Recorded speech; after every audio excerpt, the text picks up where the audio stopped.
বছর দেখেছি, অমুককে বলে এসেছি তমুককে ক্ষমতায় রাখার জন্য, বলেছিল না? সেজন্যই বলেছি দিল্লি নয়।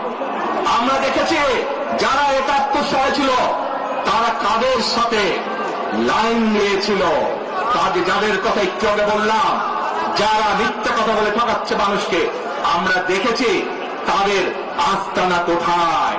সেজন্যই বলেছি যেমন দিল্লি নয় তেমন পেন্ডে নয়, নয় অন্য কোন দেশ, সবার আগে বাংলাদেশ। এবং যেহেতু আমরা বিশ্বাস করি দেশের মানুষই হচ্ছে আমাদের রাজনৈতিক সকল ক্ষমতার উৎস, সেজন্যই আমরা দেশের মানুষের ভাগ্য উন্নয়নে বিশ্বাস করি। এবং সংক্ষেপে আপনাদের সাথে যেই কথা বললাম, শুধু ভোট এবং কথা বলার অধিকার না, বিএনপি চায় আপনাদের দেশের মানুষকে অর্থনৈতিকভাবে স্বাবলম্বী করে তুলতে, দেশের নারী সমাজকে, মা বোনদেরকে, দেশের যুব সমাজকে, দেশের প্রত্যেকটি কৃষক সহ প্রত্যেকটি শ্রেণী পেশার মানুষকে বাংলা বিএনপি চায় আগামী দিনে ইনশাআল্লাহ সরকার গঠন করে প্রত্যেকটি মানুষকে স্বাবলম্বী করে গড়ে তুলতে।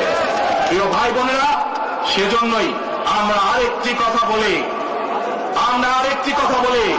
আমরা দেখেছি কিভাবে শহীদ জিয়ার সময়, দেশে খালেদা জিয়ার সময় দেশকে আমরা এগিয়ে নিয়ে গেছিলাম, দেশে কলকারখানা তৈরি হয়েছিল, মানুষের কর্মসংস্থান হয়েছিল, দেশের মানুষ বিদেশে গিয়েছিল।